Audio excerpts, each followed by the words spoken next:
Back to school so soon into summer, we have Midwich Elementary School making a debut here with Gbot on the Wraith for Team Vicinal against Overcome Survivors. Very strong roster from Overcome, but a very strong killer being chosen to play the Wraith by the team. Oh my gosh, and we already have our first chase. Fooder jumping out of a locker straight in front of Gbot. Initiating first chase here, Fooder does have a very strong window and a decent palette for the Midwich Elementary School to play around, but we will have to see if Gbot is able to use their power to secure a hit here, but it looks like this might be a hit over the window regardless. I am once again joined here by my fellow caster, Nugsy, who casted with me in our last matchup. What are your thoughts on this matchup that we are seeing now? I think that this matchup is going to be very interesting because both of these teams have been undefeated so far in the Grindhouse Massacre, and this matchup will give one of these teams their first loss if it is not a tie. We find another chase onto Disaster here, and another early hit here quickly into the chase. Gbot looking to play hit and run, it seems, as we patrol some non-corrupted generators. Yeah, they have spotted out Disaster once again, going to follow him towards the corrupted side of the map. The survivors, for their part, have done a good job ensuring him down. Doesn't come through until Corrupt is up. However, that is a mistake being made by Fooder by the looks of it. I don't know exactly what they were going to try doing there. Possibly a pallet save setup being taken. However, it results in a down onto Fooder, and this could be a very quick down onto Disaster as well, giving Gbot 2 slugs here at 5 gens into the game. A very bad start for Overcome. Yep, very big pressure coming onto Overcome Survivors. Gbot gets to chill for a bit. This hook is not a pain res, and Fooder does get picked up in time before Gbot is able to make it back to the slug. We find Milton here as Proxer has popped a generator. Unfortunately, with that hook not being a pain res, that gen did pop because of that. Yeah, Gbot getting a tag onto Milton and just dropping Chase immediately.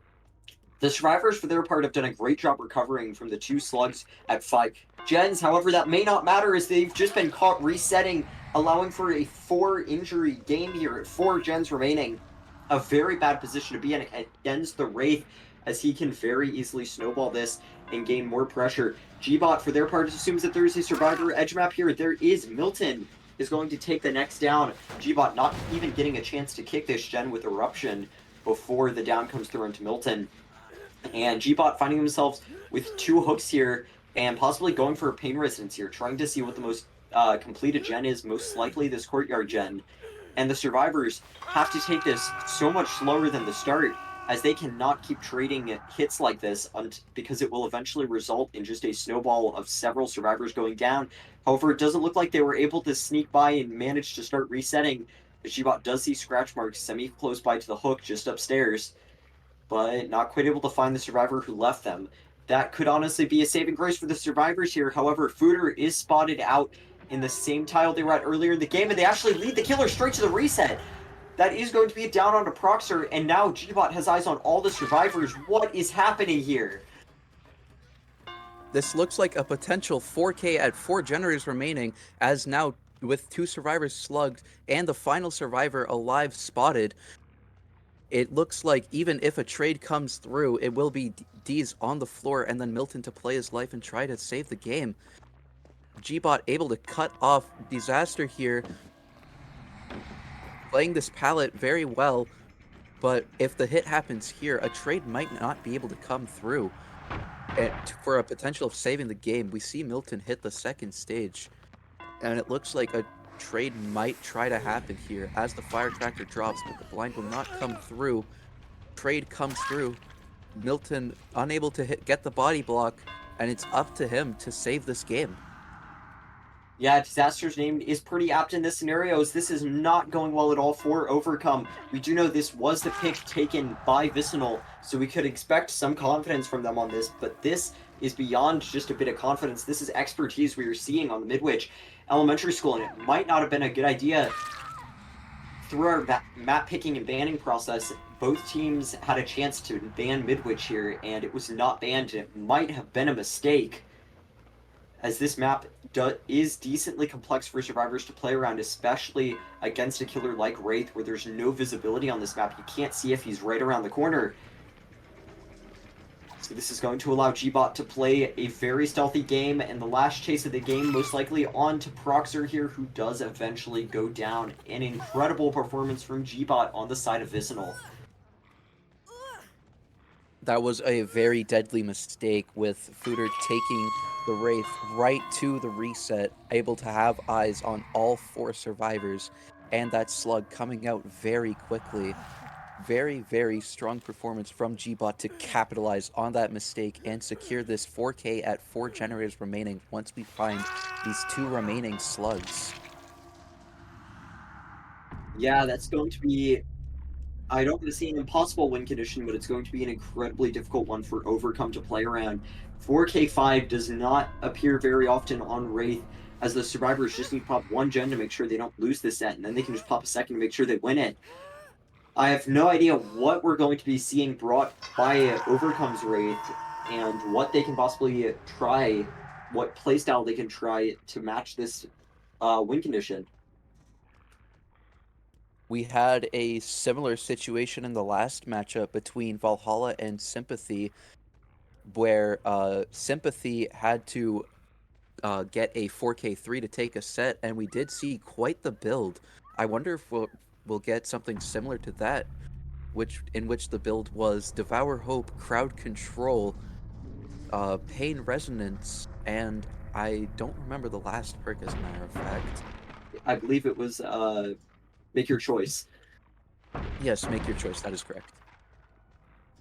So Gbot going to still be looking for Fooder here. Proxer will be dying shortly. If the hatch does get a lucky spawn, Fooder might be able to make an escape. But never mind, they have managed to find them on the staircase. And that is going to fully secure the 4 kills and 4 gens remaining. Yep, that will be the good old 4K4. Very strong result. And I very much wonder how Overcome's Wraith will end up playing this second matchup here as we wait for Fooder to die. Yeah, the survivors on the side of Vicinal can be decent, pretty comfortable with this win condition. I would say very comfortable even, but they do still have to be vigilant that they do not make a tiny mistake, as one little mistake like running to the reset could change the whole game for the worse. But we will have to see how they're going to play around this coming up here in a few minutes. Stay tuned. Back in the Midwich Elementary School once again here to have our second matchup for Vicinal versus Overcome, our second game with Wraith on the Midwich, with Sweet taking on the role of the Wraith this time. They have to get 4 kills at 5 gens remaining, and I mean, as predicted, we are seeing a pretty interesting build coming through here from the side of Overcome. Sweet with Pentimento, Devour Hope, Ruin, and Corrupt Intervention, facing off against the survivors of Vicinal here. And it's going to be interesting to see how they play around this build because of their steep win condition. They are going to have to play this very well in order to even get close to matching it. What are your thoughts on the build we're seeing right now and how this may affect the game? I believe that this build can either make or break. They are taking a big gamble running 3 Hex Totems here, with one of them coming after a Hex Totem gets broken, that being Pentimento. And with the early tag here, I'm not sure what will come through of this chase here. Yeah, you don't often see survivors triple a generator in competitive, but this is one of those few times where tripling a gen could actually be a good solution by the survivors right now. So they just need to get 1 out of the way to secure a Tycon, and then from there just complete 1 more at some point in the game. But I have a feeling they may choose to play this like just your normal Wraith game, as either way they're probably going to get multiple generators complete here, which is all they really have to do. That is going to be Slasher taking a hit, and I would honestly be surprised if our survivors here cleanse any totems, as I don't know if they want to run the risk of something like Pentimento coming into play. I think they'd probably rather just let Ruin do its thing, because realistically, Sweet's only going to be able to push 1 or 2 of them off gens at a time. We do see the reset onto Gray in the distance, but that still leaves 1 survivor unaccounted for, possibly still working a gen, And we are getting awfully close to the time where you expect gens to start popping as the first down happens onto Slasher here. Nothing like Pain Resonance to slow down the generators right now. In fact, they don't really have anything besides Ruin for the time being unless Pentimento starts gaining stacks, but that is the first generator popping in the bottom floor right by where Sweet was heading. So it'll be interesting to see, will they find the survivor who completed that? It looks like they have managed to slip away, possibly something like Poised coming into play, or possibly the survivor just taking it slow, walking away from the generator. That is the first unhook as well, but not a Devour Hope stack, as Sweet was too close to the hook for it to matter. Yep, that is right. And we do see Sweet trying to come back to hook to get his tunnel out, instead finding G-Bot, who will be taking an early tag. That is a second survivor running right by this Hex Totem, and that will be Devour Hope cleansed, which means that Ruin is in a very open spot for survivors to cleanse at any moment now. Yeah, major upside here is Sweet can get their first Pentimento stack, and one Pentimento stack plus Ruin is an insanely powerful combo, as any progress lost on the generators will be hard to account for. But that is a pallet save coming through from Gree, and the second gen popping, meaning that Sweet can no longer win this matchup. They can just go for a tie here, or at least go for 4 kills, which can look promising here. They don't quite get the body block off onto G-Bot, who is going to continue their chase as if nothing happened after the pallet save. Sweet opting to continue this chase, but this window is never going to get blocked since G-Bot is not technically in chase until Sweet uncloaks fully. Sweet will finally uncloak, and that will result in a down onto G-Bot. Not under a pallet this time, so it doesn't look like a pallet save will come through. No flashlight save either. That is going to be the second hook of the game at 3 gens remaining. Very well played from the survivors so far, but equally well played from Sweet, playing around a difficult win con with an odd build can certainly be detrimental, but they aren't letting it hurt them. They're still managing to get decent results so far. Yep, now Sweet playing with what they have, as Ruin now does get cleansed. Right below where he was, we find Gree here stuck in the corner, as Sweet has body blocked them there. And we also see Gray coming right after the unhook, swing through the pallet, and does get stunned just in time by Gree for Gree to not go down here. Yeah, Gree is doing a great job keeping chase here at this filler pallet, winning a lot of 50-50s, knowing their check spots to some degree on this pallet. And that is going to be the body block coming in from Gray. Gray just standing there menacingly, staring down Sweet until they take the hit.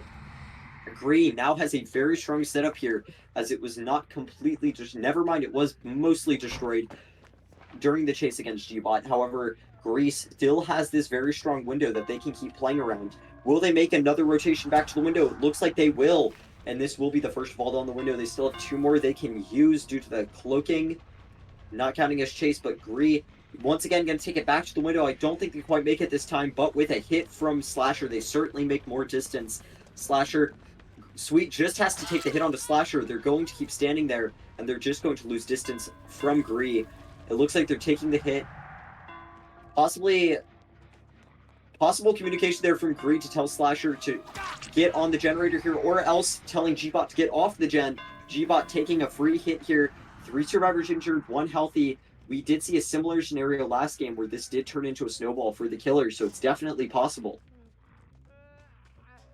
That was true, but the difference between a potential snowball here was that our last killer, G-Bot, did bring Sloppy Butcher, which slowed down heals immensely and forced resets to happen in one go, otherwise the hemorrhage would regress that healing. We see the down onto G-Bot here, taking that same hook as before, and looking to get a second Pentimento stack, which will now slow healing by nearly half. We're now patrolling some generators here, trying to find some survivors, potentially in this upstairs lab room generator, in which we do find Gree here, stuck at this filler pallet. Quick down does come through. Sweet just not gonna do any form of double backs and wins that 50-50. Yeah, the unhook does happen. However, with 2 stacks of Pentimento, they now have their discount Sloppy Butcher No hemorrhage being inflicted, no mangle being inflicted. However, it does slow down heals immensely. Sweet just securing their Pentimento totems, and they do manage to block the window from Gray. Gray going to take a hit here before vaulting away, but Sweet does know that there's not really any resources for Gray to use here, but they're just going to return back towards the hook. They do still have a very strong setup here. They have a bit of a 3-gen. They have they have both of their Pentimento totems actually right in this area, and going for a kick here does allow this gen to regress a bit, but it counts even more with the Pentimento in play, as it will take a very long time for survivors to hold that generator to stop the regression. It's the same idea as why we see Dying Light being brought to a lot of these higher up matches on higher tier killers. It's for the same reasoning as Pentimento here with Ruin. Of course, Ruin is not active anymore, but the regression is still a pain to stop. This is going to be a second hook secured onto Gree, and it doesn't look like any survivors are coming for the rescue, possibly playing for a reset onto Gray here. That is going to be a tunnel out secured for Sweet. They now know what survivor they can go after, possibly trying to find a survivor, trying to weasel out one of these generators outside of the 3-gen. And they do hear a lot of progress here. Fortunately for the survivors, there is a strong pallet that they can just drop here, and it looks like G-Bot's going to be the one to do it. Dropping that pallet, making more distance off of it, a lot of progress on 2 of the gens. The survivors off hook can just commit to the chemistry room generator without really any worries right now, as G-Bot is on the other side of the map taking chase, and that would leave the 3-gen completely broken. Yep, with no 3-gen, Sweet would be in a very tough position, as survivors can just pressure gens on any opposite side of the map where chase would be brought. We see both Pentimento totems get cleansed one right after another, and now there is no gen regression remaining for Sweet, as a very excellent body block does come out from Slasher, and reset happens onto Gree, going to continue committing to G-Bot here at the IKEA loop. Will we see a house get built? That's one pallet down, and a swing and a miss wins that 50-50. We're still staying at the IKEA loop here. G-Bot doing a great job buying time so far. We can expect these survivors to be working on the chemistry room gen or the one by the medical bay, allowing G-Bot just buying so much time for their team right now. This may be a down coming in here, as they don't really have many resources left to use, but they do have the discount seawall that they do not quite make it to in time. But will a survivor be around here playing for the save? Sweet certainly thinks so, but it may be wise to just pick up now so survivor doesn't have time to run into position. But they do find Gree in a bush waiting for the pallet save. Possible mistake coming in from Vicinal survivors that is the down onto Gree, and they have seen another survivor lurking as well. What is this madhouse happening in the courtyard right now? Well, the madhouse is definitely turning into a slaughterhouse, as we find Gray and gets hit as well. Might finally be picking up G-Bot here, as another generator does pop. That will be confirming no 3-gen remaining for Sweet here. But now a lot of pressure, as all 4 survivors are accounted for, and with G-Bot's death, making this a 3v1. Pickup onto Gree does happen, but there's just not enough distance for both survivors to safely exit this room here. Yeah, while the survivors on Vicinal may be playing for fun at this point, they do still have to be cautious not to give Overcome too much confidence going into the next set. If you give them a very strong result here, you are just boosting what confidence they have going into their killer pick in the next round. So that could definitely aid Overcome here, despite the fact that they did lose the first set. Yes, that is true with Xenomorph on the Coal Tower 2, which it will be the next set. That was Overcome's pick. We see a locker do get forced here, and it will just be between Slasher, Gray, and Sweet. Slasher's choice here on whether or not to give Gray a 50-50 to a hatch escape. Yeah, there's no way to force hatch spawn on the Midwich Elementary School. It doesn't have any set locations, so we have to play it like a public match where you just run around, try finding the hatch before the survivor does in Parade. Now, fortunately for Vicinal, they have already achieved the win condition, so the hatch is not particularly valuable for them. And we may even be seeing Gray going for the save or holding a generator. We won't know until we see Slasher possibly let go of the hook. Sweet, though, just trying to find Gray, checking down in the basement, trying to just scope out the last survivor to see if they can get the 4K here. Seem very transfixed, but not quite hearing any cries of pain here. So that is going to be Slasher killing himself on hook, meaning that this is going to be a hatch search happening on Midwich. Sweet does have a bit of an advantage here, considering they are much faster than Gray. But it could just spawn under Gray's feet. We'll see in a moment. And no, Sweet does hear the hatch open right behind them in the same room. Most unfortunate if you're Gray. Midwich, unlike a lot of maps, does have set exit gate spawns, though, which are very advantageous to the killer when it's the Wraith, as they do have the mobility to just go between the gates. Sweet just making sure that Gray's not hiding anywhere near the gate, ready to get on it the moment they pass. No progress on any of these gates so far. Yep, now it's just up to Gray to potentially get an exit gate escape. But again, with the Wraith's movement speed and how the exit gates are very close together because it is Midwich, it is very unlikely that Gray will be able to escape this match.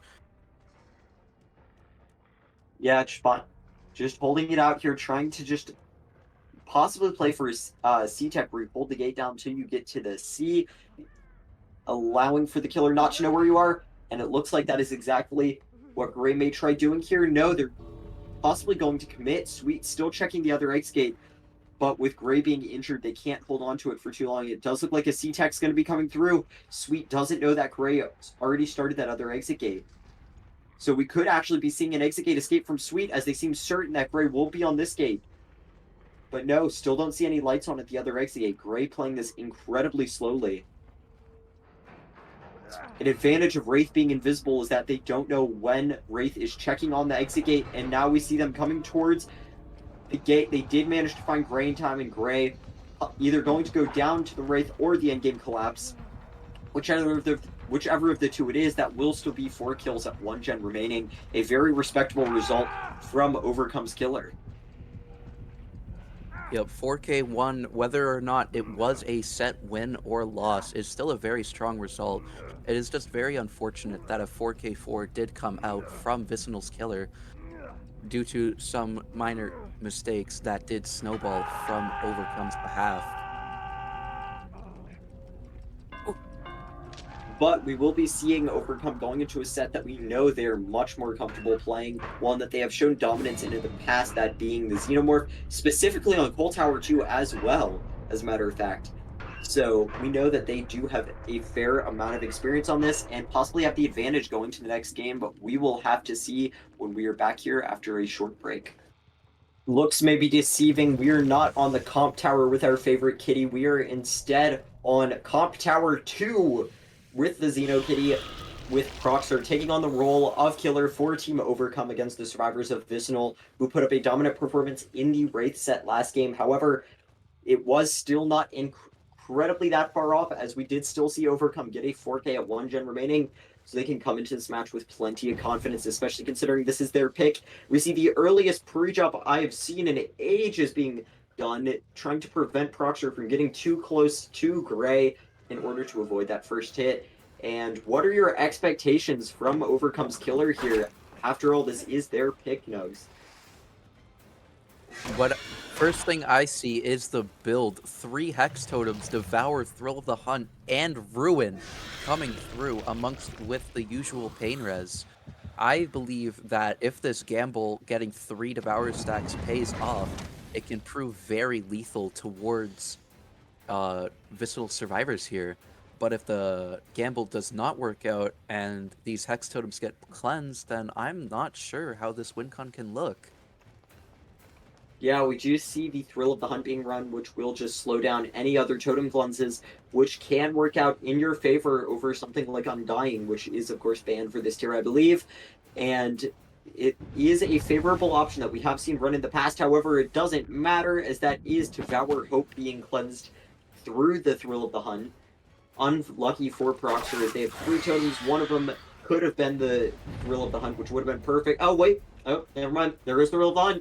So now Proxer is down to 1 totem after just getting the first hit onto G-Bot. A very rough start, as they only have 2 perks left to use this game.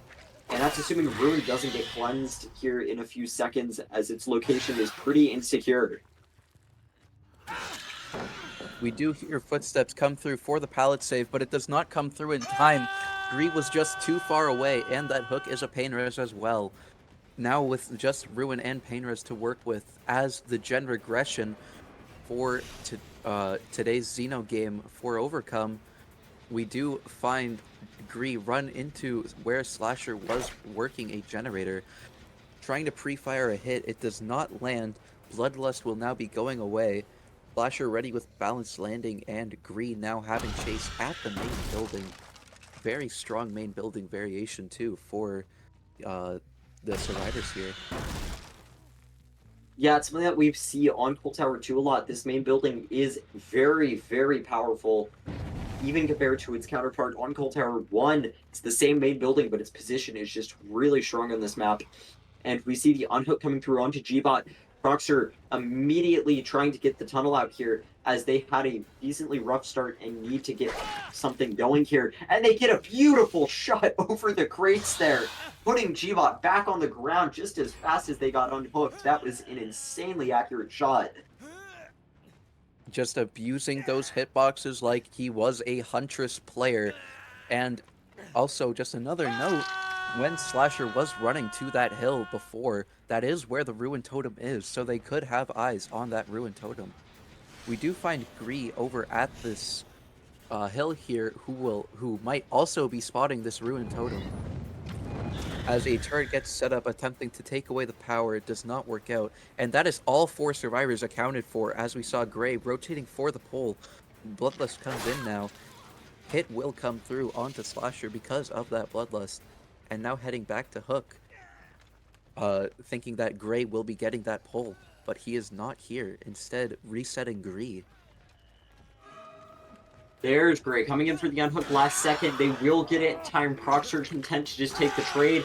Possibly going to be able to get a pain resonance out of this, or else a quick chase onto G-Bot. It looks like they are choosing the chase onto G-Bot. Unfortunately for Proxer, they did just lose one of their last perks. However, FTP comes through and another down. This could be a mistake coming in from Vicinal. FTPing can be risky, especially when your FTP player immediately goes down, as it was not entirely positioned as well as it could be, but it does keep G-Bot alive, which is what matters for now. So the tunnel out is being delayed, but like I said, this does put the survivors in a decently difficult position, as they now have 2 injured survivors. Fortunately for them, the only one that is healthy is the tunnel out, but they're going to have to make these chases last if they want that play to work out. Not quite guessing exactly where Slasher's going to go. We saw Slasher earlier trying to bait a balanced landing, so they are going to, of course, take the chase to the top of main. Proxer not going to follow, just going to opt for a gen kick here. They have saved up 3 pain resonance hooks to use in the future, and it looks like they're going to go through the tunnels. And interesting thing here, the keyboard add-on does actually make it so you can, the gens nearby set up flame turrets will have a brighter aura depending on how much progress they have. Not too much value coming out of it just yet, but in the past I have seen it get massive value. So that will be interesting to look out for. But chase now being taken onto G-Bot, tunnel out Survivor, and they do manage to crouch just in time, the power hitting the windowsill. Proxer going to need to make this chase happen very soon. The survivors likely have a decent amount of progress on some of these gens, as Ruin was cleansed a while ago. Not allowing for any gen regression. Proxer looks like they did catch G-Bot out of position here. This may be a down coming through, but no, Gree once again coming back to take a hit.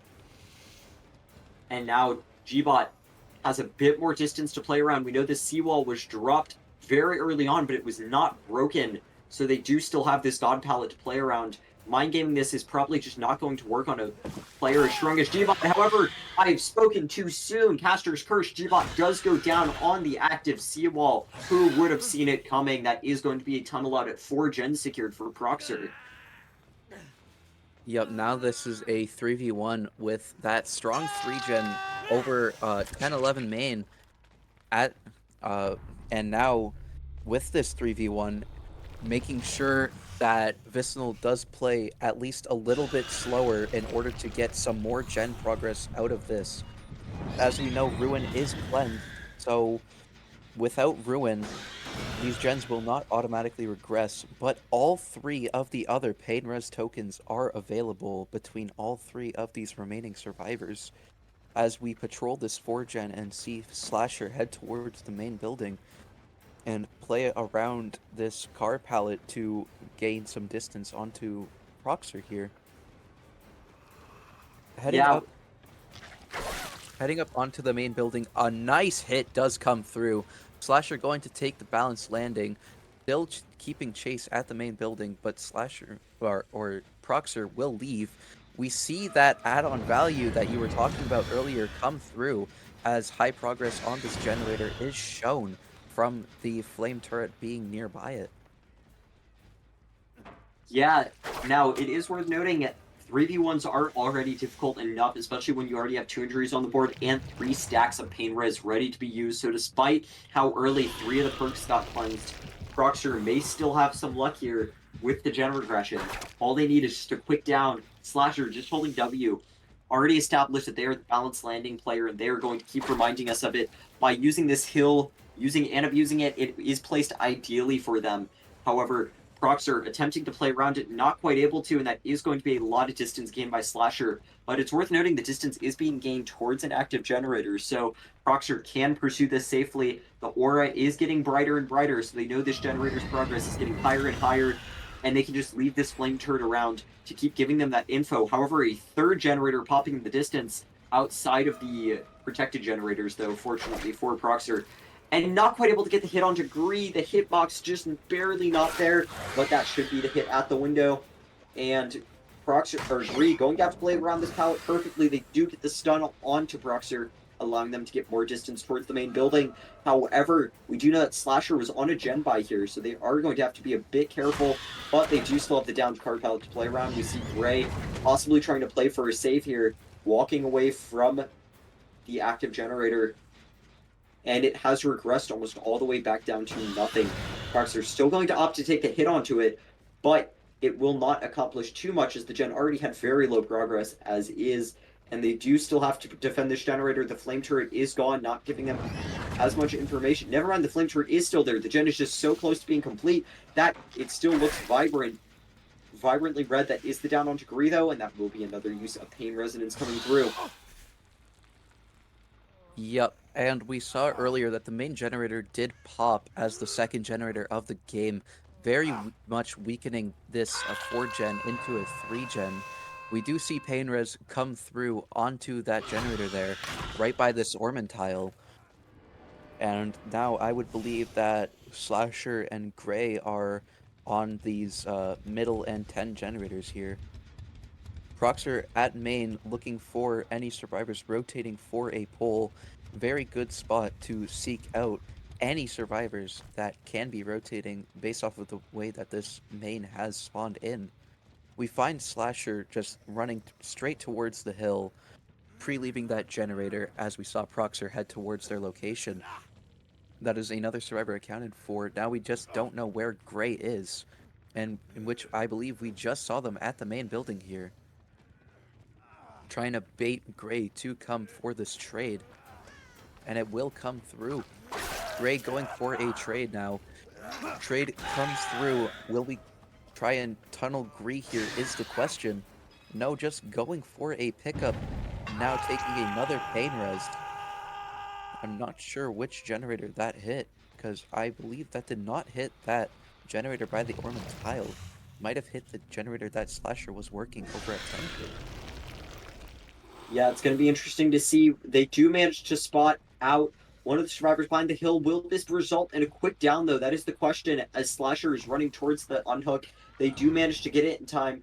But depending on who Proxer chooses here, they could have a quick tunnel out. They get the hit onto Gray through the base kit borrowed time. But it looks like they're going to commit to Slasher here, trying to get that last stack of pain resonance out of the way. And Slasher, as we know, balanced landing player, going to make a lot of distance off this fall. The tail hit is hitting some sort of invisible wall there, unfortunately. The same thing that gets rid of Skybilly, gets rid of hitting the survivor while falling from the Xenomorph. That is going to be a hit onto Slasher, though, through the window. Beautiful play by Proxer there. Slasher may not be much longer for this world. They do have a decently strong pallet here to play around. But they're going to just get hit through it, not dropping it early enough as they were afraid of the power coming in from Proxer here.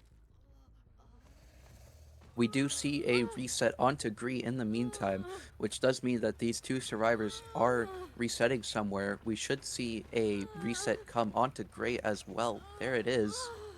And this should be the last Pain Res token. It is not the last Pain Res token coming into play. Slasher's Pain Res still available for whenever needed.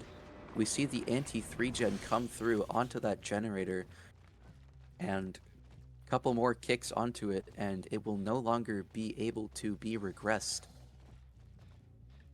Yeah, I believe it's around 5 or 6 kicks on the gen so far, so it is not much longer for this world. However, Proxer is still in an ideal position to defend it, even if the kicks are used up, as it is fairly deep into the map and deep into a dead zone, unless you're Slasher with the balanced landing. Slasher being just kind of proxy camped here, as Proxer knows that they do not need to worry about the survivors getting on the generators near the hook too much, as this hook is in an ideal position around the 3-gen. So they can just kind of patrol this area, not worrying too much about the unhook coming through. They are just going to continue checking for progress, but this gen over here is still regressing. But save trying to come in from Gray here. Gray backs off, though. Potential save coming in from Gray here in any second. But no, that is just going to be the stage onto Slasher here. I'm not entirely sure what the plan was there. The trade may not have been the best idea, but this looks like it'll still just be a down onto Gray. And now that's a second hook and a down onto Gray, just leaving Gree by themselves to try playing for a possible unhook here or a pickup onto Gray. Regardless, this is a very bad position if you're Team Vicinal. Yep, Overcome did come in with the Xeno set and show dominance, looking like a potential 4K2 unless Gree is working a generator over by the Ormond tile that might be ready to pop, but it looks like Slasher will be dying on this hook. It's up to Gree here whether he wants to play for a gen pop or a pickup onto Gray to make this a viable 2v1. We see Gree go for a trade here, and it does come through just in time. Slasher able to make it into the main building, probably going to head upstairs, use that balanced landing to safely escape. But now it is just Slasher remaining between these three survivors, and this does look like a 4K at 2 generators remaining, as Slasher is stuck at this pallet here. Yeah, Proxer now just trying to get a clip here. It does get the hit through the gap in the spools there. That is going to be the final chase of the game onto Slasher here. Beautiful showing from Proxer, showing just how powerful Xenomorph can be when played perfectly. They only made a few mistakes there, but their accuracy was insane on their tail attacks, and that is going to be the death hook onto Slasher here. And now it's just trying to find the last two survivors and finding where they have crawled off to. Yep, based off of the times that survivors were downed long ago, they could be across the map, it seems, according to Proxer here, but I personally do not believe so. I think Gray would just simply make it to the bottom side around where this exit gate would be, and Gree just simply crawling up top side here. None of these survivors are fresh, so if a bleed out does come through, the fresh hook is still going to be awarded, and WinCon for Vicinal's Killer will just simply be a 4K at 3 generators remaining in order to take both sets. Yeah, still trying to find these survivors. Possibly going to go check near hatch as Gray's bleed out timer is getting to around possibly around 45 seconds to a minute left on it. Very difficult to find where the survivors went, especially since Xenomorph's crawling power doesn't, or tunneling power does not allow them to see where crawling survivors are. However, they have managed to find an AFK survivor here, so that's something. I believe Proxer's play here is just going to be letting Gray bleed out, considering, again, they have been hooked already, so that fresh hook score count will still be at the good old 4. And once Gray bleeds out, we will be picking up Gree in order to secure this 4K of 2 generators remaining. Yeah, we get the beautiful ambient sounds of crows, often showing an AFK survivor, but Proxer themselves is just waiting here. So we're just having a bit of a patient game here, a bit of a talk here between Proxer and Gree on the ground as we just wait for Gray, possibly around 20 seconds left, other bleed out timer, hiding behind a tree a considerable distance away, also just accepting their fate, waiting to bleed out. And it looks like they have gone for the pickup on Gree and are just standing here. Gree fully accepting their fate. That is going to be the wrap on this matchup. Very strong performance from Proxer. Very difficult win condition being set for Vicinal's killer. However, we do know they're up to the task as seen from past matches where they've gotten incredible results. So we're going to be seeing if they can manage to match or beat this 4K2 very shortly, coming up here in a few minutes. Stay tuned. We are back here with the Xeno Kitty on the Cold Tower 2, and we're going to be seeing Rayonnaise, also known as Ray, trying to take on the role of Xenomorph, trying to get a 4K3 against the survivors of Overcome. The killer from Overcome last game, Proxer, put up an incredible performance on the Xenomorph and achieved a very solid win condition for their team survivors. And now Ray is going to be taking a very similar build into the matchup, actually. This time, though, with Pain Resonance, Thrill of the Hunt, Ruin, and Corrupt Intervention. Slightly different from what we saw last game, but still a strong build nonetheless. We're just going to have to hope that Ruin does not get cleansed through Thrill of the Hunt, as that would just leave Thrill of the Hunt being incredibly useless. First chase being taken onto Proxer, you may not want to have your first chase on Proxer here as the Xenomorph, as Proxer is very strong on the Xenomorph themselves. So they probably have a lot of knowledge on how to play against them. And indeed, that is going to be the first dodge of the game, of the tail attack from Proxer. And it looks like Proxer has managed to not make actually a lot of distance. Never mind, getting slightly mind-gamed here, and that will just be not a tail attack. It might be an M1, but I think Ray did not quite make a mistake. That is going to be a tail attack eventually coming through. First one of the game, applying the Mangled status effect from Kane's helmet. And that is going to be the first chase continuing towards Shaq. What are your thoughts on the game so far? Gabe's that was a very nice Shaq pallet stun, that is for sure. Corrupt getting its value as Thrill of the Hunt does get cleansed as well. Luckily, Ruin is still up, so some form of other gen regression is coming through as we see Proxer go into the basement and force a basement hook, as it seems. With Ray needing to get a 4K3 here, not finding any pain resonances here to regress some generators. Now, we do not, unfortunately, see any form of 5 gen. It will just need to be good old skill getting these survivors down quite quickly. We see Killer Instinct onto Disaster here, and this will be a chase onto them. A nice respect comes through, but not enough distance was made in order to make another window or pallet. Now taking chase towards the top side of the map here, we do see a turret barely does not get Ray out of power here. Chase all the way into the corner of the map. God Pellet dropped and broken. Now Disaster just heading edge map to get a nice down here. Yeah, game's still not entirely out of Ray's grasp, especially if this is a Pain Resonance hook. They just need to control the progress the survivors are gaining right now, as a second generator popping would make this incredibly difficult for Ray. That is going to be the first use of Pain Resonance, and very fortunately for Ray, the totem that was cleansed was the Thrill of the Hunt and not the Ruin, so that is still in the game to be used, and that is the second hook of the game onto Disaster. Ideally, they will find Proxer again, as that would allow them to get another Pain Resonance off and a second hook stage. But any chase will honestly do right now, as long as it is quick, as that is exactly what Ray needs right now. They need very quick downs, back-to-back, and we'd see they have ditched the keyboard add-on entirely, instead going for Kane's Helmet. I believe that's the star map, allowing for the Killer Instinct and the Mangled on-tail attack. And that is the next chase being taken onto Milton here, getting a quick attack with the tail there, but I'm not entirely sure if they will fully commit to this, as they do want to go monitor the gens elsewhere and make sure that neither of them pop. as if we just see 2 gen pops that would be the tie condition at least. And there is a decent amount of progress on the Shack generator. They see a Survivor get pushed off it, possibly Proxer here, who was hooked in basement earlier this game, and Proxer getting mind-gamed at the Shack, vaulting straight into Ray, allowing for Ray to get a very early tail attack onto them, and possibly a follow-up here in a few moments. At the Long Wall Jungle Gym, we do see a second generator popping. Ray will need to get a 4K at 3 gens remaining now in order to achieve a win for Vicinal. And Proxer manages to make it past the window, but they do eventually go down.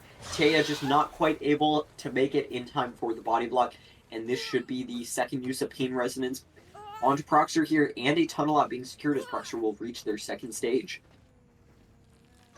Yep, Ray in a very difficult position now as another Pain Res does come through, but the generators are very split apart with 2 by Shack, 2 by Main, and then 1 by Proxer's Hook. Very split generators, and to prevent another one popping is very unlikely now because just of how good this gen spread is in favor towards the survivors. We spot TJ over at Main. It looks like the second breakable door will not be broken, as a matter of fact. And now we are in power officially. TJ being the only other healthy survivor, but the other 2 survivors not accounted for. We can secure Proxer's death here, but it seems to be we're just simply pressuring TJ to head away. But TJ going to try and go for a trade here, but I don't think the distance is there. It is barely there because of the rock able to give cover for TJ to get the unhook, and another Pain Res will be coming through. Now the tunnel out on Proxer shall commence, trying to force a 3v1 situation here. Yeah, they got the Pain Res that they needed. Ray, that is, managed to get the Pain Res off that they needed. But that is a third generator popping the distance, putting Ray in a position where they cannot win this match for their team. However, it can still be tied. They will just have to play incredibly well. They have 3 injuries on the board here, and a chase being taken at Shack. Not the ideal location. However, it is on Milton, who is already injured. In fact, all 4 survivors right now are injured. Very promising fake from Milton. However, it turns into a down. Ray with perfect patience there, not pre-firing their tail. Instead, just waiting a moment to know exactly what Milton is going to do. They return to Hook and find multiple survivors, actually, but it looks like they're probably approaching towards Proxer, as that is the only survivor without bloodstains being left behind. They do get an early tail attack onto Proxer. They will need this chase to happen very quickly if they want to get the tunnel out and want to have enough pressure to possibly convert this into a tie. Yep, with a confirmed tiebreaker set now for the viewers, that is going to be Wesker on Wretched Shop, which is going to be an interesting set here. But back to the game, we find another survivor here at Shack. We vault the window, see if the mind game has worked, but it looks like we have just held W. Likely going to be balanced landing used. It is not balanced landing. EJ now just in the open, going to go down as we spotted 2 other injured survivors just by the logs here. Reset comes through onto Milton, but the other injured survivor here just running towards the edge of the map. Proxer as well here. That is all the survivors accounted for. Milton is not on a generator, as we know just from the reset. Now chasing Proxer at the seawall. Very good plays come out from Proxer, forcing the pallet break. Bloodlust to go away. Proxer might have seen that ruin totem that just right there in the little C section of that seawall. Yeah, the late tunnel out onto Proxer may actually prove vital to this game. But Ray not opting to continue chase with Disaster, instead still just trying to find Proxer. Not quite able to locate them just yet, but they do assume they're at Shack. But no, that is in fact Milton at the Shack. Chase being taken onto Milton. If Milton gives away a free kick here, that is once again all 4 survivors injured. A beautiful tail attack over the crates here from Ray. Will it convert to a 2-tap? It will. That is a down onto Milton. And that is going to be another hook here coming in. But with 2 downs remaining and only 4 hook stages on the board right now, Ray is still not exactly in a dominant position to tie this set. It is currently looking like Overcome will be fully taking this set once one more generator does complete, but the final pain res does come through, and with Ruin still up, it can eat away these generators' progress, as we know with how Ruin works. Ray currently looking for some survivors trying to stealth around the top side of the map. Milton gets unhooked with second wind. That is what is causing the broken status effect, because remember, Deliverance is banned for this tier. Ray still looking for some survivors, maybe going back to Hook to try and prevent a reset to come through if it was Disaster. But it Yeah, looks right. like it was not Disaster around the unhook here. Ray opting to just patrol their generators right now. They know if they can push survivors off of a very high progress one, that Rune would just eat away at it, but they do catch 2 survivors here. Was that possibly Disaster being spotted here? Who knows, but it looks like Ray is just going to drop chase here and go across map just to try spreading more pressure. We are seeing once again a very slow playstyle being taken by Ray here, like we saw last game. Ray very determined to get the tie here for their team and prevent them from losing any of the sets so far. But it looks like they are going to take a tag and actually going to fake the tunnel and instead go back and grab Tia out of a locker. The locker save not quite going to translate into a flashlight save. That's not going to be allowed by Ray right now. And that is going to result in another hook onto Tia. But a 4th generator does pop, meaning that this will result in a set win for Overcome here. Ray's slow playstyle definitely helped control the survivors, but it was ultimately not enough without a tunnel out coming in. However, that is still an insanely strong tail attack coming in from Ray there onto Proxer. Very good knowledge about the hitboxes on the Xenomorph, like we saw last game from Proxer themselves. But Ray now just going to be trying to secure the best result possible before they go into the tiebreaker set, as that will ultimately decide which one of these teams goes undefeated in the season so far. And that is going to be a locker grab onto Disaster here. It will be interesting to see if this was a deliberate setup to allow the last generator to pop or not. Regardless, that is a hook in the basement onto Disaster. And yes, the last generator will pop across the map. And we have 2 survivors on hook right now. So Ray still in a decent position to get a good result from this matchup. And it looks like that is going to be Tia dying on hook. Ray trying to check towards the exit gates, not seeing any survivors on them just yet. They do catch Milton out, but it doesn't look like they're going to commit to that. Instead, just trying to secure possibly down onto Proxer here, who is already injured. And they do catch Proxer out on the exit gate. Looks like they're going to attempt to chase onto them now. Milton, being healthy, can rotate a lot easier towards either of these exit gates. All Proxer has to do now is last and possibly get a body block from Milton to make it towards the exit gates. But we will have to see. Proxer having a very good showing this set, as they did a very good job in chase and out of chase, and Milton getting the rescue onto Disaster. 2 survivors in a very good position to escape the trial, as we know there is an exit gate right next to Shaq. And I would be surprised if Milton didn't ready that exit gate before getting the save, but we'll have to see in a minute, as this exit gate has not been opened yet. Looks like We they... hear a loud noise notification come through onto the window, and that will be another survivor. Ray spotting another survivor with Killer Instinct. That is Disaster. So that was Milton that made that loud noise notification there. Looking to slug and get as many stages as possible that can come through. Disaster just forced at this rock, while the pickup onto Proxer does come through over at the bottom side of the map. Pickup onto Disaster does happen, and neither gate is fully ready. We do see this gate over by main at 50% with those 2 lights ready to go. And we do find blood telling us that Proxer is here. We hear a fall come through, which means no balance landing. And now leaving the chase to head towards the top side, thinking Milton is there. Yeah, it looks like Ray really just wants to get the hook onto Milton and gain even more stages, but that may be a slight mistake, as Milton will escape, and I'm sure Proxer is right behind them, if not going for the hatch at Shaq. And Ray probably not going to be able to beat Proxer in time. Indeed, we see the loud sound notification telling us that Proxer has vaulted the shack window, possibly trying to get Lythe out of the trial, which will move us on to our tiebreaker of Wesker on the Wretched Shop, starting off with Vicinal killing first. Stick around, we'll be back in a few minutes with our tiebreaker. Welcome back, everybody. It is, in fact, Wesking time here on the Wretched Shop. Another unique map choice. In fact, all three of the maps we have seen today on all three of these sets have not been the kind of competitive standard that we see on most of these killers. As Xenomorph is usually a killer that we see on something like Wretched Shop or Cold Tower 1. Rarely do we see it on Cold Tower 2. Wesker is mainly a Cold Tower 1 killer as well.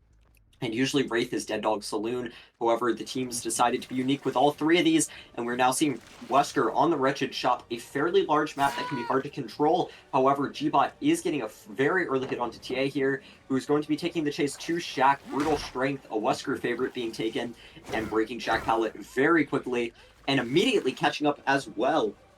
Very interesting add-on combination, I must say. It's not very uncommon. Gloves for recharge speed and Egg for kind of holding your power longer to go around objects. Interesting, we don't see something like Unicorn Medallion, though, which is another one of the favorite add-ons for Wesker. Regardless, that is a very early first down for Gbot, and a good use of the first Pain Resonance to make sure Gen doesn't pop too early. And with that early down coming through, and with the first Pain Res coming through, Gbot now has a bit of flexibility here to maneuver how they want to. Yep, that is right. Gbot now looking for some survivors around the main building as we hear a fast vault does come through at the main building, perhaps someone pre-leaving with Lythe. Now heading just back to Hook, able to control this Hook from far distances due to the way that Wesker's power does work. Looks like we will be trying to secure that second stage, as this Wretched Shop gen split does not look the very best in terms of holding a 3-gen in Gbot's favor. They do have a decent one by the main building here. Kind of nice triangle here around main.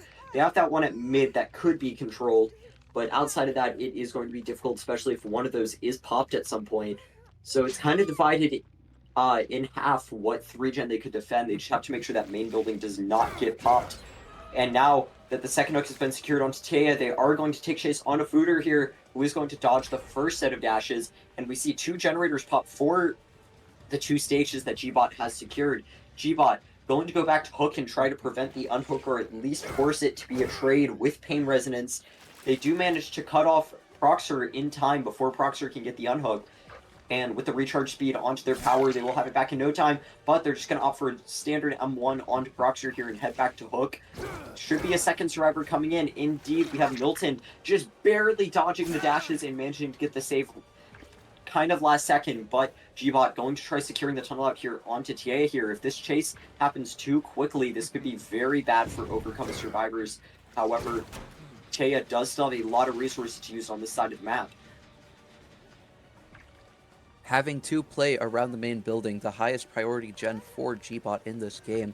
TJ does get stuck here and will be going down. With TJ having the flashlight, there is no possibility of a flashlight save, and a firecracker save does not come through either. Looking like this is going to be a quick death at 3 generators remaining, and with every survivor now healthy as resets have come through, we find the reset as well, which means the other survivor that has reset Proxer cannot have gone too far, in which we do find Milton as a third generator does pop. Yeah, chase is being taken onto Milton at Shack here. Milton done a great job dodging the dashes so far and going to end up leaving, trying to just make a loop around the hill here to buy more time. Gbot going to read exactly what they're going to do, but the balance landing comes out before they can actually get a tag onto Milton here. And Gbot may need to actually drop chase soon. There's two survivors unaccounted for that could be pumping away at generators, and Milton still has a strong C tile here. And they drop the pallet and get the stun, extending their chase further. And if this pallet gets broken, they just have another one lined up as well. Milton playing this setup beautifully, but the shack window is covered. They still manage to fake it, but Gbot manages to call their bluff in the end. And that is going to be chase continuing onto Milton. Milton may not even make another revolution, but they make it back to the shack window in time. but it's still covered, so that is going to be another M1 onto Milton. Very strong chase coming through and possibly buying time for another generator to at least get close to popping. Indeed, we see a fourth generator pop as the second stack of pain rays will be used here, preventing further gens from popping. But at this point, Gbot doesn't really have a gen set spread to speak of. They are on complete opposite sides of the map, so it's going to be incredibly difficult to defend these last gens, even with only 2 survivors currently standing right now. Yep, 3v1 or not, this is a horrific gen split towards Gbot here, and this is exactly what Overcome survivors have been looking for. Window fake does come through, but Gbot is close enough to still swing anyway, and now taking Lythe over to the 3 side of the map, away from any generators that would be getting worked on here realistically, either Shack or that far corner generator. Gbot doing constant double backs, trying to get a nice tag with his power, in which it does come through, and that will be another pain res happening on this hook here. Yeah, that is a respectable chase coming in from Proxer. However, that hook placement is decently ideal for Gbot. It's kind of in the halfway point inside of their gen spread. So they are going to be able to just defend this. That is another use of pain resonance coming out as well. 5 hook stages at 1 gen remaining. Definitely not bad for Gbot so far. Even if the last gen were to pop now, they could still secure more stages during the endgame. And fortunately for them, this generator by the main building is kind of in a dead zone, as main building doesn't really have much in the way of resources to use. It has a decent vault there, but that's kind of it, along with this pallet. And the unhook does come through, Fooder being the one responsible. Chase being taken onto Fooder, but this is not the best tile to play against Wesker, and this could just result in a hit, but they wrap around the tile just in time, dodging the hit onto Fooder. Brutal strength coming through, however, Gbot not going to commit to the chase, instead going to go back to Shack, where they saw Milton earlier, with a beautiful setup here. And it looks like Proxer was possibly getting reset here, along with Milton being around, as there is scratch marks without bloodstains here, and they do catch Milton out behind the Shack. Milton, possibly nope, doesn't even have a filler here to play around, so this should just be a hit with power, and a throw onto Shack here, or grab onto Shack here. Milton has already shown themselves very comfortable with the setup they have to play around here. However, the seawall pallet is gone, so they don't really have any safety here, and they may just go down. I don't think they actually make the hill for balanced landing. It will be close, but they do go down in the end. Fooder possibly on the other side of the map working on a gen, but this will be taken closer and closer towards that top side generator. And if Gbot can get there in time to interrupt it, that would be huge for them. Yes, there is likely high progress on that generator, as this hook is not a pain res. Fooder holding that final pain res token. This generator looking around 50%, as Fooder has been kicked off by Gbot and heading towards the edge map here, because this is very much a dead zone, like you have said before. Unhook does come through onto Milton here by Proxer, which does mean that for a while now, gens have not been worked on, considering that hook placement gives a lot of distance between any generators. Quick down onto Footer as well, forced to play the Z-wall here, as we take what could be our final pain resonance. And that will be pain resonance likely hitting Shack, as it did not hit that generator right by the hook there. Now Gbot heading right towards Shack, trying to prevent this gen pop. Proxer pre-leaving by the power of Lythe. They were definitely doubling this generator. Gbot going back, trying to see if Milton is working that generator. And now we are chasing Proxer here at this dump truck. Yeah, Proxer wrapping around the dump truck, not quite being noticed by Gbot until they have made sufficient distance. Gbot now going to try vaulting Shack window, does manage to make it in time. We see the generators around 80% done, and the last 2 survivors standing are both injured. Milton now going to be taking the chase, fully infected, giving them, I believe, about 4% hindered now. It's a bit lower than it used to be, but still substantial enough to get it down here, and that is going to be the death hook, I believe, onto Milton here. Yep, Now that 2v1. Yes, that is exactly what I was going to say there, Snapply. Now that a 2v1 is here, it is, as a matter of fact, less likely. Oh, they're going to pop this generator in Gbot's face. This is looking like a 4K at 0 generators remaining as we chase Fooder here. Likely going to leave them slugged. Down comes onto Fooder, and we do, as a matter of fact, slug. Oh, we're coming back. Might be picking up here. Considering Fooder is on the second stage, so there's still sufficient time to head towards the hatch or that 9 gate that Proxer could be working. Proxer not working that 9 gate, instead likely heading towards Shack to play for a hatch escape. But with Wesker's power here, we should be able to make it to hatch in time if Fooder does end up giving that death. Yeah, but it's going to be interesting. These gates are very spread out, so if Proxer can manage to get out, that would be 2 stages getting out the door. So it would be a pretty respectable result from Gbot, but something that could definitely be matched or beaten. This matchup with 2 undefeated teams is becoming very close here. Both sides have taken their respective sets pretty handily. And it's just going to matter whether or not Fooder can get the camp out or can secure the hatch for Proxer. But it looks like Gbot is aware of what they're trying to do and is going towards Shack. So Proxer better hope that they have already started moving. But it looks like Gbot has spotted Proxer on this gate in the distance, and they should be able to make it in time. It's going to be fairly close. And they do make it in time. Proxer. Yep, we do spot Proxer trying to stealth out Gbot here, but it did not work as they did show themselves. Now it is a race towards the hatch. Looking like Gbot is going to win this race, but Proxer now nowhere to be found. Yeah, Proxer possibly with something like Lucky Break could make it back to the gate or even make it to hatch. Gbot not in a very secure position here. However, they do find Proxer at the gate once again. Proxer did make a run for it, so like you said, this is probably going to be a 4K at 0 gens remaining secured. But Gbot taking an interesting path here, trying to cut off Proxer. Yep, Does manage to find the behind main building. And yep, as you said, does find Proxer here at the main building. Now just forced to play this pallet until the inevitable death onto Proxer. Proxer doing a great job playing around this filler pallet, not falling for anything yet. Very good check spots. Gbot just trying to buy time here until they can manage to get the down. They don't quite manage it, though. This is proving to be a very strong pallet when it's being played by Proxer.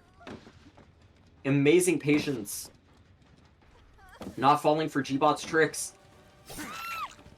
But eventually they do go down, buying a ton of time on that pallet. But unfortunately, seeing as they're the last survivor left, it does not matter. That will be a 4K0 secured, leaving this killer for Team Overcome with a very straightforward win condition. They just need to get 4 kills by 4 kills at 1 gen remaining in order to secure a win. However, the survivors on Vicinal also have a straightforward win condition. They just need 1 survivor out by any means after all gens have popped in order to secure a win for their respective side. So it's going to be an incredibly close matchup here, and it's all going to depend on how much pressure the killer from Overcome can exert onto the survivors from Vicinal. We're going to have to see what the result is going to be and which of these teams will go home undefeated so far after a short break. We are back, everybody, with the deciding match here for Overcome versus Vicinal. It is up to Gbot, Gray, Gree, and Slasher to get 1 survivor out after completing all 5 gens in order to secure the win for Vicinal, or else Proxer just needs to get 4 kills at 1 gen remaining in order to secure the win for Overcome. And I say just, even though that is an incredibly difficult feat, especially with a survivor team as strong as this one. But if anyone's up to the job, it is Proxer. Proxer had an amazing display earlier on the Xenomorph, so will be interesting to see if they manage to do this. However, first chase being taken onto Slasher here, no brutal strength being in play by Proxer, instead opting to bring Bamboozle. Very interesting pick for Wesker, considering he's so often kind of correlated with brutal strength here. However, If it works for Proxer, and that is a beautiful stun coming in from Slasher, forcing Proxer once again to break a pallet in a position where Brutal Strength would have definitely been useful. So what are your predictions for this match, Nugs? I would need to see how long this first chase lasts in order to like get a proper prediction, but I do believe that this is going to be quite the matchup, as difficult win con for Proxer here, as a 4K1 on a map like Wretched Shop is very very difficult to achieve for as long as survivors do play very optimally. We did see that first down come through, though, and not a pain resonance that will be happening here. I'm also like just very excited in general, as this is going to be the deciding game as to who continues Grindhouse Massacre undefeated in this group stage.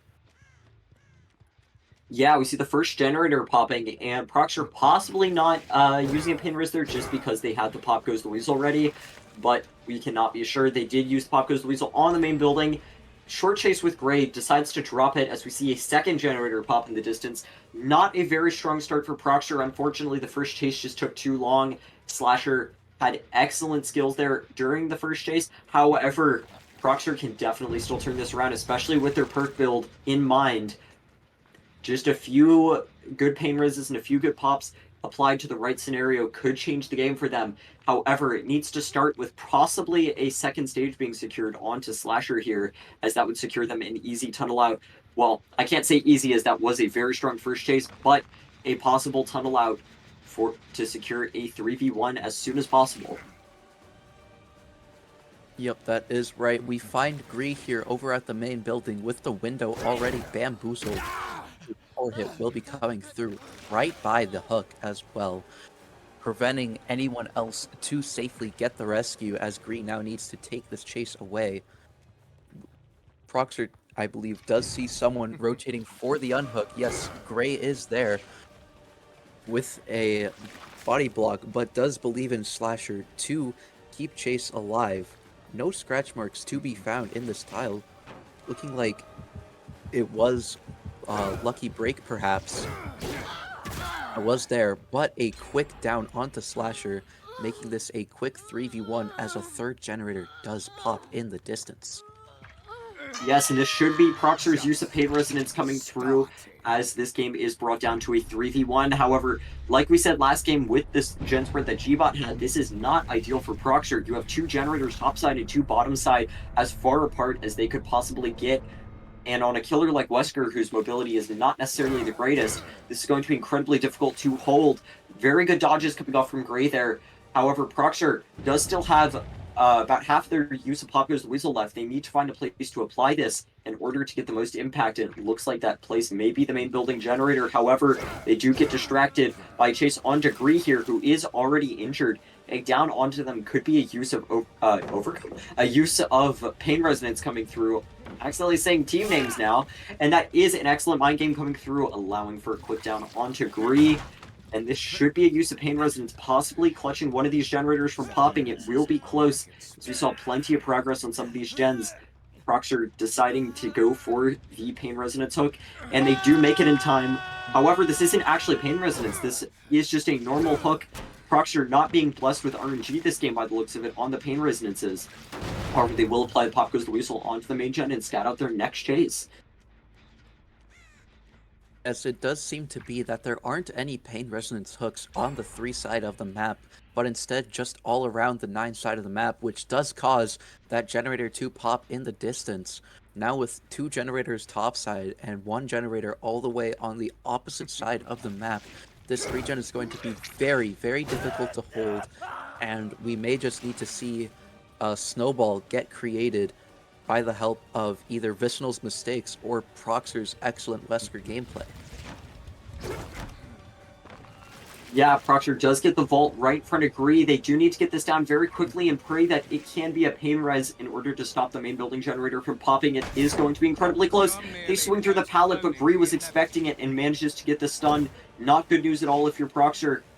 And without something like Egg, they're not going to be able to fully mind game this pallet either, which is the true value of it. Not going to be able to vault into Shack in time. However, Bree has jumped in a locker in anticipation for the grab, so either way, that will end up being a down onto Gree, but it was a strategic locker jump, as that did prevent the down for just long enough that the last generator could pop, and now, like we said, all Vicinal needs to do is get one survivor out the door by any means, and they have 2 standing right now. Unless they do some insane play and throw the game, this should be a win for Vicinal, but never count Proxer out of the game yet. They can definitely still pull something off here, especially with the full infection onto G-Bot. Yep, that is right. These gates are also very split apart, so this is very much in favor for Vicinal survivors to get a survivor out of the door. Proxer anticipating a survivor to be stealthing around this gate, and we do find Gray, but the other 2 survivors are at the other gate. So no matter what here, there is going to be a survivor escaping, and the win for Vicinal will happen. However, we can just see how long Gray will last in this chase, as this Shack gate will slowly get ready. Spray comes through onto G-Bot. Gate is now open. Gray just might be able to W key and get a 3-out escape for Vicinal, securing a 2-1 victory for Vicinal, and that will be it. Vicinal remains undefeated in this group stage here, and Overcome will have their first loss. What do you think about this, Snapply? I think that it was a very strong effort from both sides, each of them playing to their strengths as we saw them dominate their sets. However, when it came to the tiebreaker, it looked like Vicinal was just slightly more comfortable on the Wesker, especially on a map like Wretched Shop that is much different than his standard map of Coal Tower 1.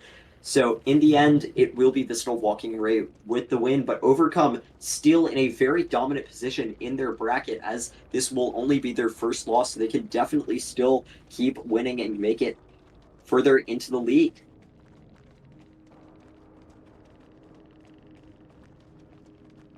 Yes, that is very true. I believe that they will get a second place. But that was our matchup for today between Vicinal and Overcome. And that will be all of today's games that have been played. We will be seeing you guys for the next week of Grindhouse Massacre.